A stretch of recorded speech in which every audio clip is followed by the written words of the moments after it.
Happy Thanksgiving Monday to everyone. It is a wet, rainy day, and it is episode 125. Um, in lieu of posting a graphic of a turkey on my candidate page and just saying Happy Thanksgiving, I did want to come on here today and really share with you why I'm thankful. Yes, that I'm thankful, of course. So thanks to all of you, but thankful for what? And specifically, I want to thank you if you're watching this video for not giving up. And what I mean by that is 125 days ago, I launched my daily lives for fives. And if you've gotten one of these in your door, you'll see it says courage to participate for our common good. And the reason why I chose that message when I could have said anything on the back. And of course, on my signs, you see that I have put safe so that we can thrive. And as I've shared videos with you and conversations at your doors and your offices, I really did feel a few months into this that we're not feeling safe. And I've done multiple videos on that, whether we're talking about not being able to afford a house, afford food, get a doctor, get the medical care we need, get to access to the justice system, get the public transit we need. Those all affect our feelings of safety.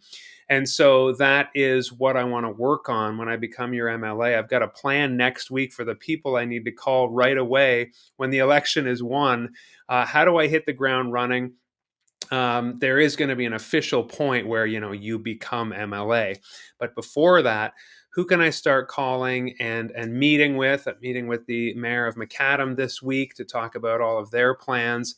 But ultimately, this is all possible. Like my ability to think about the future as MLA and helping all the incredible people that are working, whether it's the Charlotte County Hospital Foundation or the food bank, or my wife works as community developer in Horizon Health, as I've said before.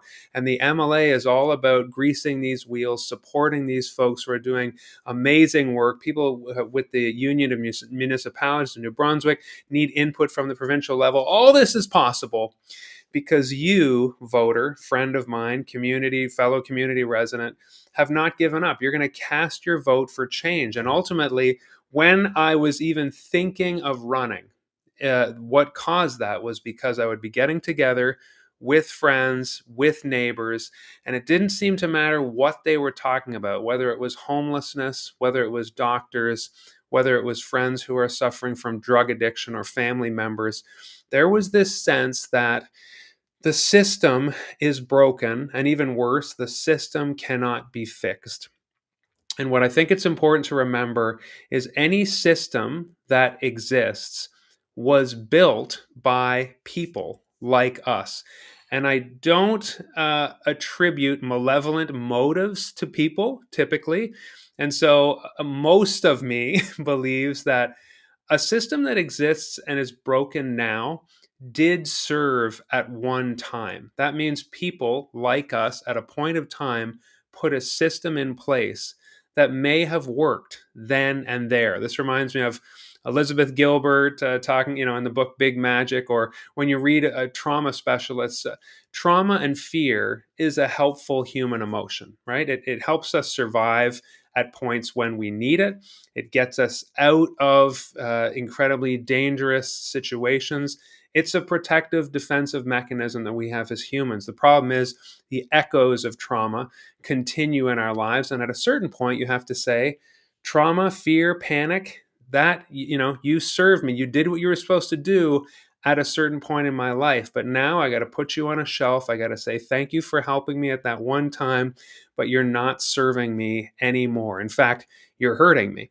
And so that's a whole therapy work through thing. And I've been through that. And that's a whole other conversation. Pop by the office this week if you want to talk about my history of psychotherapy and becoming a person who is more well than I used to be as a younger man. But really, I feel like these systems are similar. These systems that are broken and not helping us now, we got to say, at one point, this was put in place to address a certain problem, say, but it's not helping anymore. And again, it's important to remember if systems were built, then they can be fixed. Okay, they were made by people, they can be repaired by people. And I really think that that needs to happen. That is a shift we need to make. I moved here because we were stuck in Toronto. My wife and I, we did our master's degree, 10 years, and we just had this belief when we work hard, we both have graduate degrees.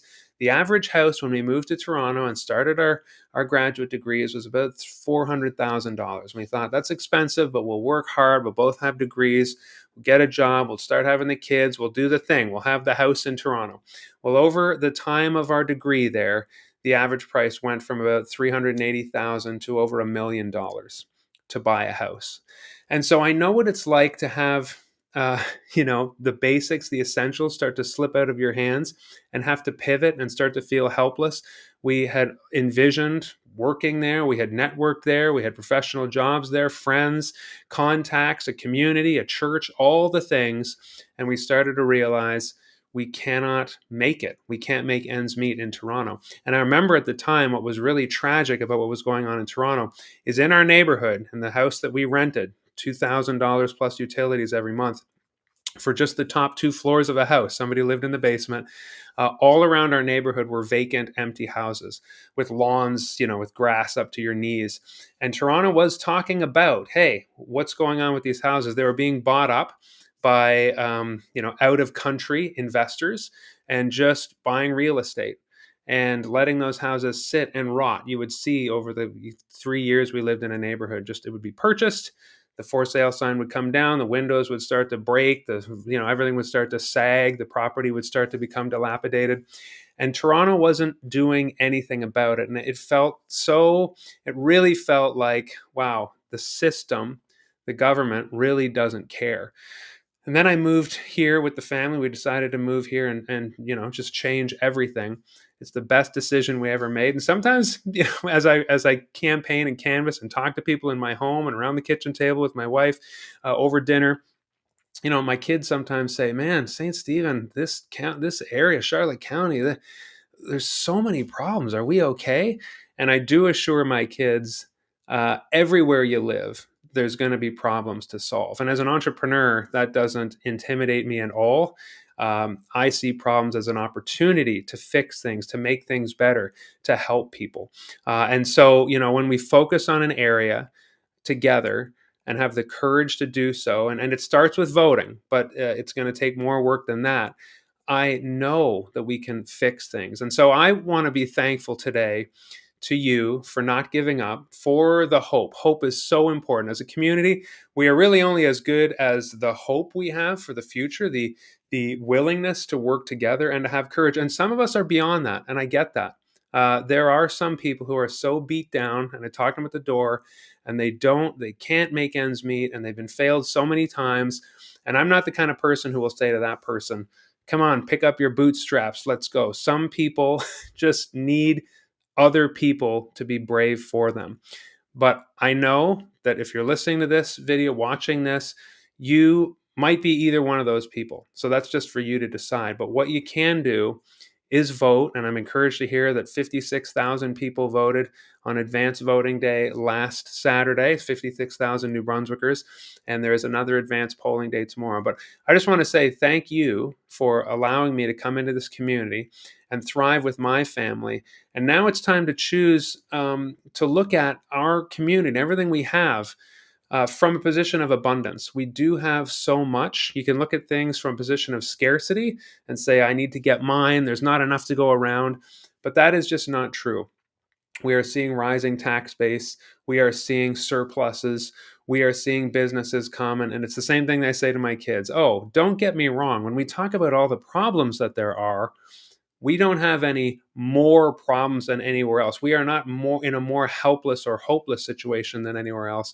What it means is, like an entrepreneur or like someone who is doing their job in government, is to steer into those problems, figure out what needs to be addressed exactly, and then work together. Have the courage to participate in that process for our common good. And we are seeing decisions that have been made over the years that are not for our common good. Again, is spraying glyphosate for our common good? No, it is just for the forestry companies and the liberals. As I'm in the middle of yesterday and tomorrow, we'll talk more about that.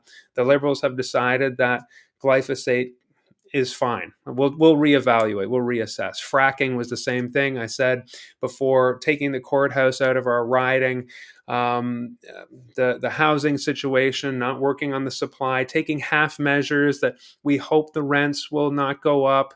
But of course, if you just hope, they went up 10% when the target was 2.5%. There's all kinds of half measures like this that I'm so grateful the Green Party exists, so that there can be a party that really is about the values of the common good and saying someone's got to step up to the plate. I don't like using a baseball metaphor, but someone's got to step up and really tackle these from a position of values and common good, and that will be a true north when I'm your MLA.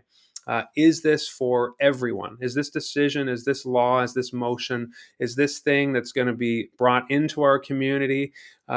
Is this going to be for our common good? Is it going to benefit all? And that is what I'm excited to tackle. So thank you. I'm thankful. Thanks for voting bravely and boldly, not hedging your bets or thinking, oh, I don't know, let me guess which way everybody's voting. Vote out of a sense of your values and have courage and know that our best days are ahead of us. I'm sure of it, because there are problems, but we can fix this system. Anything that was built by people, we can fix it together. Thanks a lot. And tomorrow I'm going to continue we're going to talk about small woodlot owners, which are crucial in our riding, a key piece of industry. And a lot of families and members of our community are small woodlot owners, and so it's important to take care of them. I do want to say tomorrow again is advanced polling, and stay tuned for announcements about a election night watch party at our HQ in St. Stephen, 51 King Street. We're going to watch the election results together, and that'll be a really fun night to spend together. Okay, stay tuned for more of that. See you tomorrow.